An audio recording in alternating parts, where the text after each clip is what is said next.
Hello everyone, I'm Michael Ravenwood and this is the SkyFire Academy. So I'm making this video because I was watching earlier today a podcast in which Joe Rogan was interviewing Jordan Peterson and Brett Weinstein. And I found it a fascinating conversation.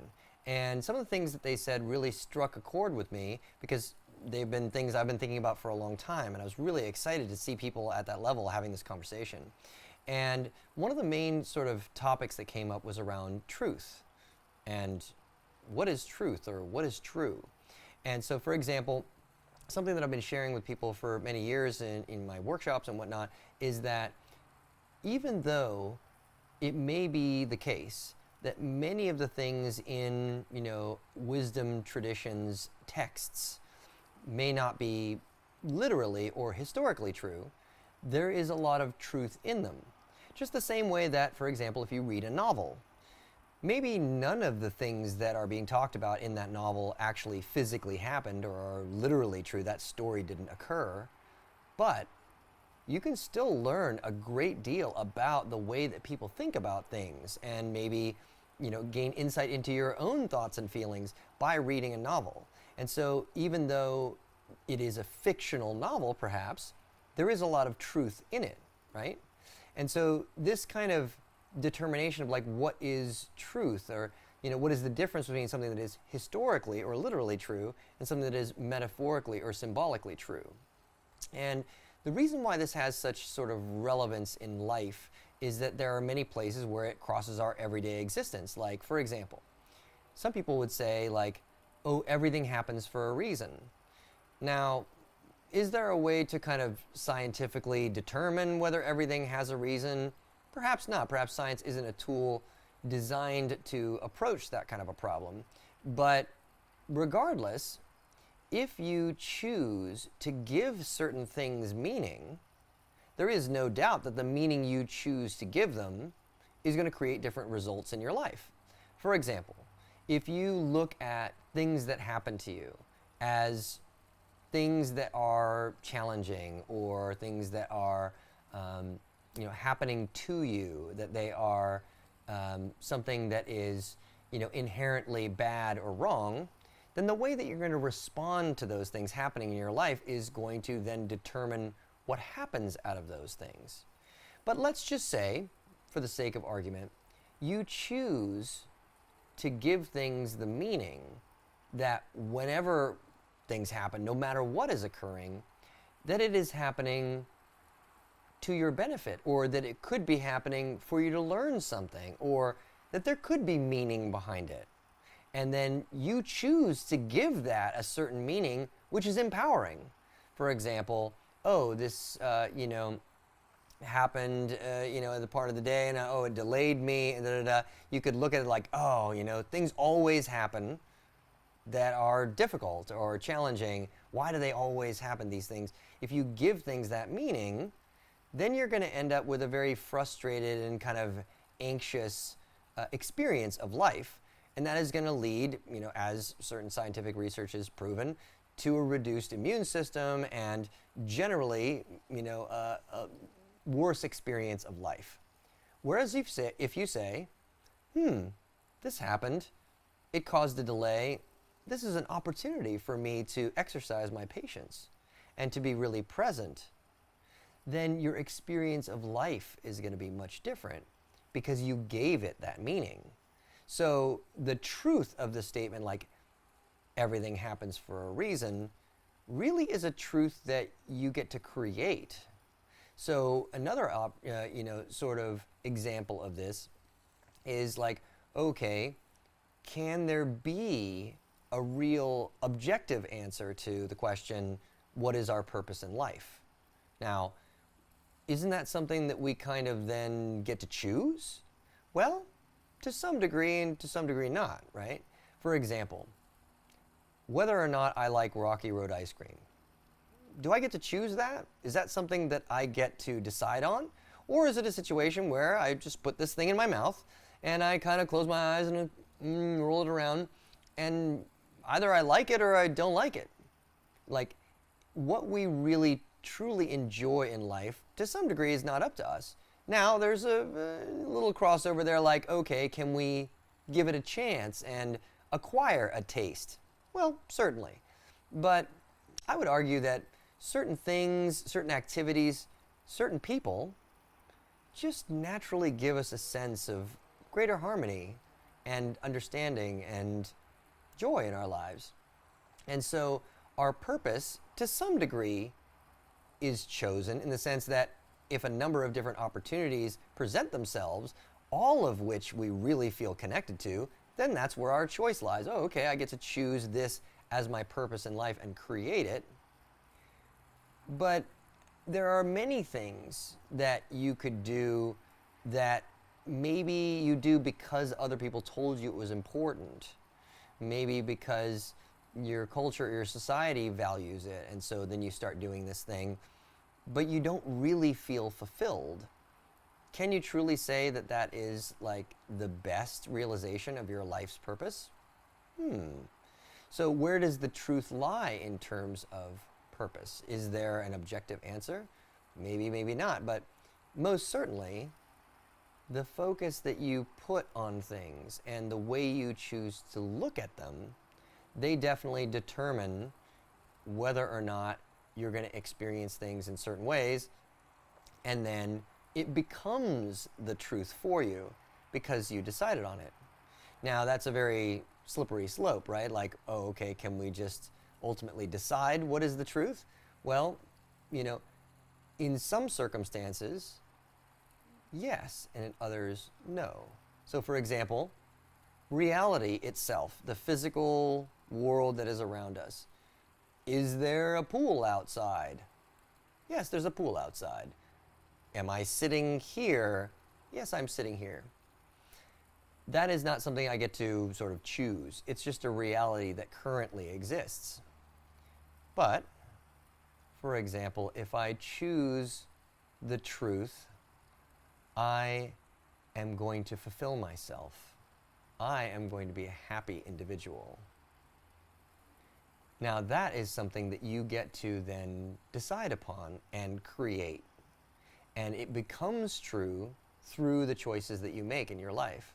And so understanding that there is this kind of division between what is literally true or physically true and that which is metaphorically true or symbolically true.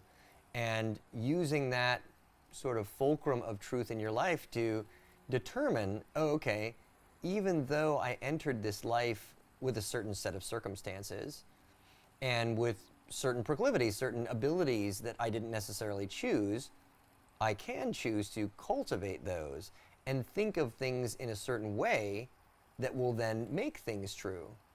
Now, one of the ultimate sort of examples of this is the statement, I can do it, right? If you say to yourself, I can't do it, then chances are that you're not going to be able to do it. Henry Ford, in fact, said this famously, whether you think you can or you think you can't, you're right. And so that's a demonstration of how the power of the truth can come from your choice in your life and how you choose to orient yourself. Now, some may argue that that has certain limitations, like, thinking that you can fly right now and just, trying to lift off of the ground.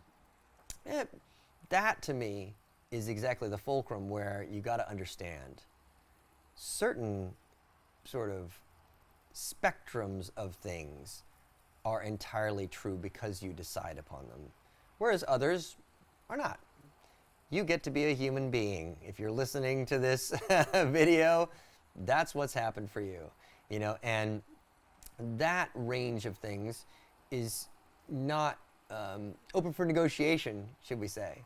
But there are a lot of things that are open for negotiation, and the truths that we can, negotiate or that we can create are the things that we really need to pay attention to. Obviously, the truths that exist are going to be part of the basis upon which we can create those truths. But accepting totally and completely everything exactly as it is, and letting go of any resistance to what actually is, puts a person in a certain state of being. They're not anxious. We're not tense or frustrated when we completely and totally accept that billions of years of evolution have put us exactly where we are in this moment. Now, does that mean that we have to completely accept everything and continue to allow it to be the way that it is, or, kind of use as an excuse to say, well, billions of years of evolution created this, who am I to think that everything should be different? Well, billions of years of evolution also created us, and created us with the will that we have. And so we can, through both inspiration and our will, begin to form a relationship with reality exactly as it is, and shape it in a way that is in accordance with our sense of how things might yet be.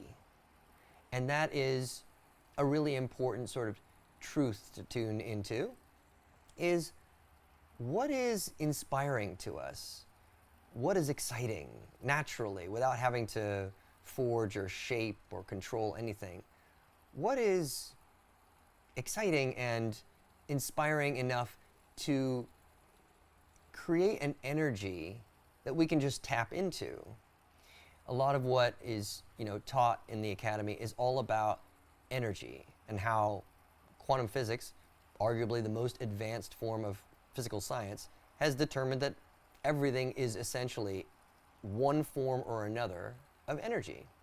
And so what is really happening here is that certain elements of that energetic field have become conscious and have become aware, and now have choice, or apparent choice, about how to direct the energy that is available to us. And so the truth that we get to create is out of how we choose to conduct that energy, and to understand that in every circumstance we're in, we have an opportunity to give things meaning that then lead us to act in ways that create beauty and wonder and truth in our lives. And we can choose to give things all kinds of meanings. And when we choose to give them meanings which are empowering, we give them meanings that are in recognition of the connection that exists between us and everything around us, then we begin to see a life that is truly wonderful and fulfilling. And part of that has to do with not just willing or being intentional or in controlling things, but also sort of surrendering to the fact that we were gifted this body, we were gifted this particular mind, this particular life. And with that came certain natural abilities and proclivities. And to surrender to the fact that we find certain things inspiring and we just don't find other things inspiring.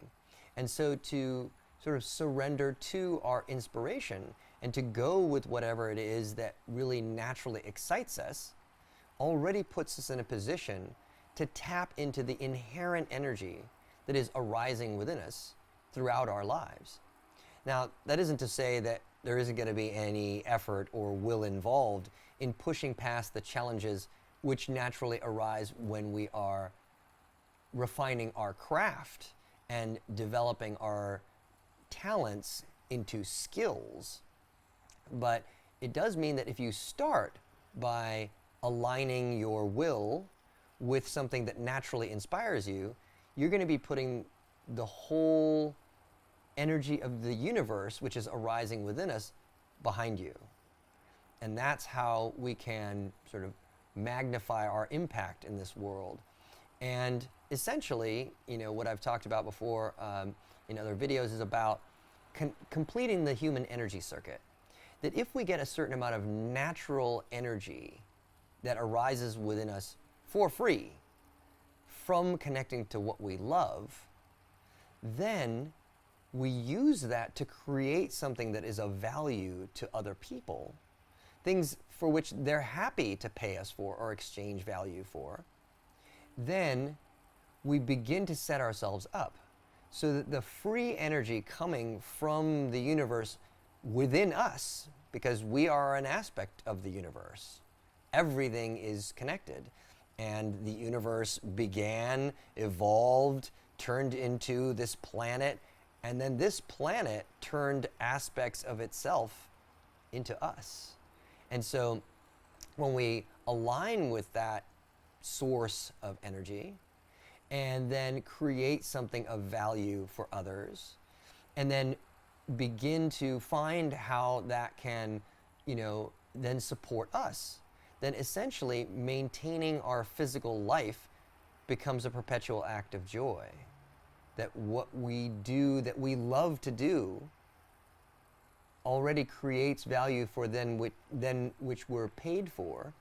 And then that's what I call, completing the human energy circuit, because this free energy that's arising from within us has then been given a portal out of which to create things that are of value for others so that they then can support us. And then that is the human energy circuit, where really everybody's looking for that. Everybody wants to be able to do what they love and then receive value for it and be able to live their lives as an expression of joy. And there are so many ways that we can do that. And one of the primary keys is finding where our joy serves others. Finding that there is this trick to life. See, another aspect of the conversation that came up between Brett Weinstein, Jordan Peterson, and Joe Rogan is about how there is this understanding of the separation, and there is the self and the other, and yet everything is also one.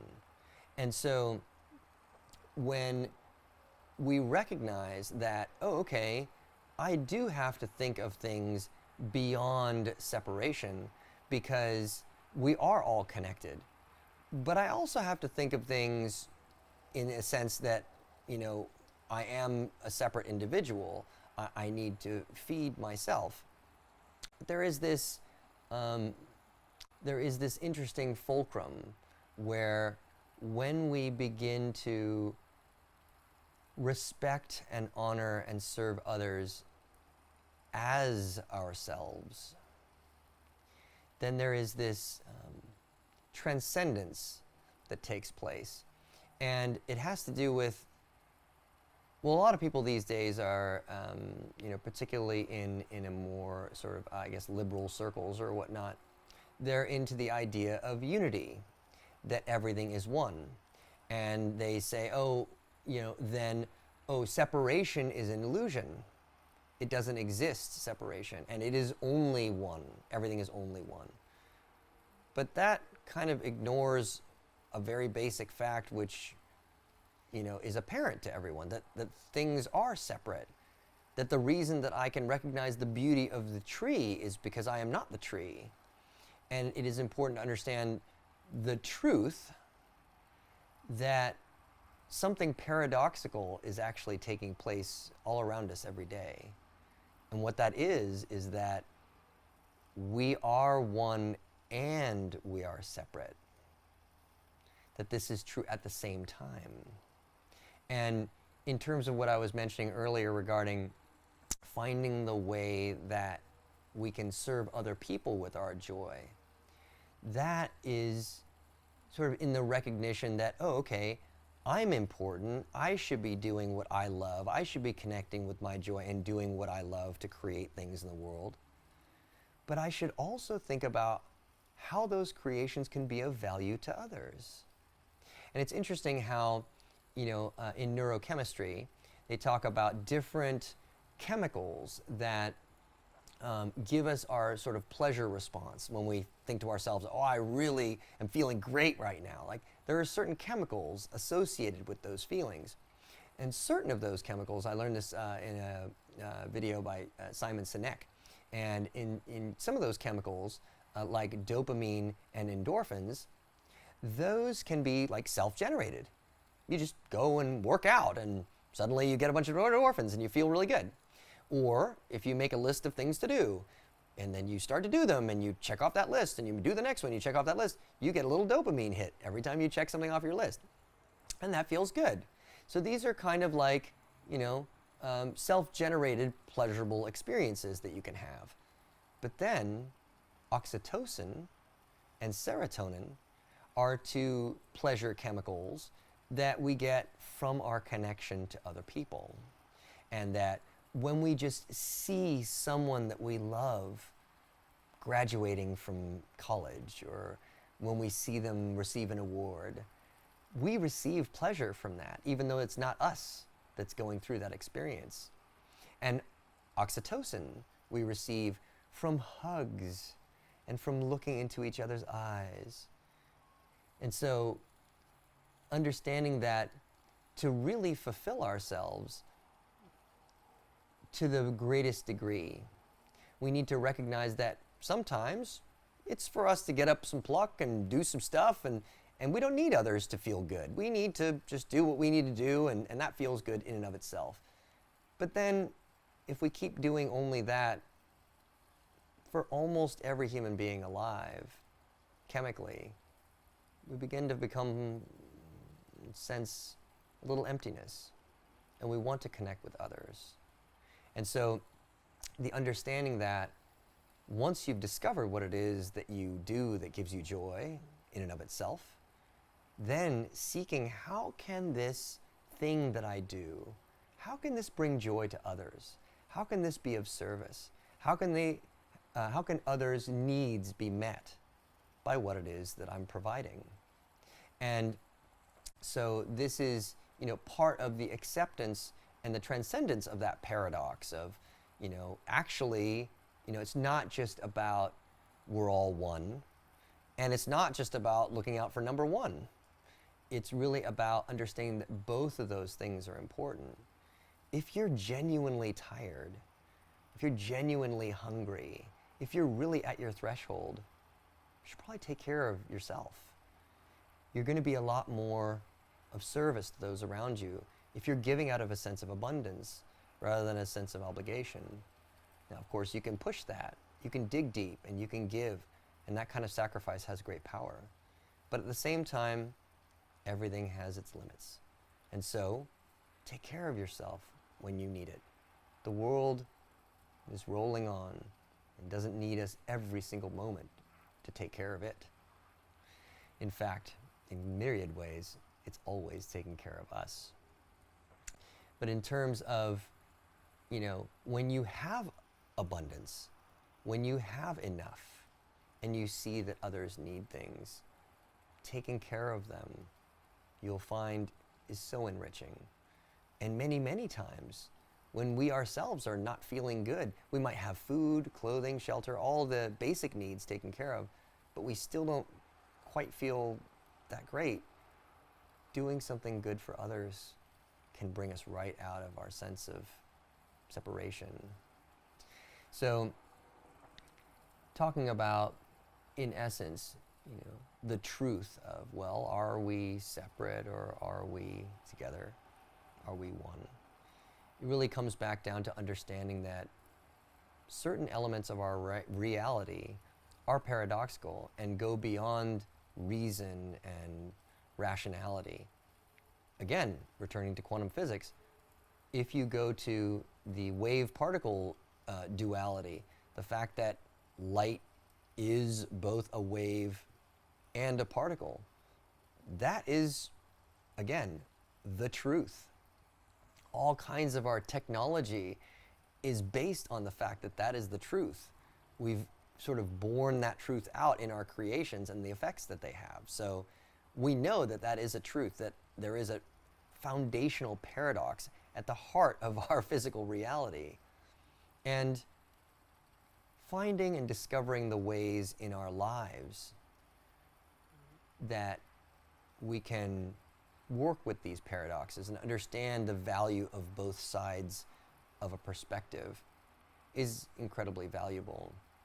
And so I hope that this video, which was inspiring and exciting for me to make, has been somehow of value to you. Much love. Take care.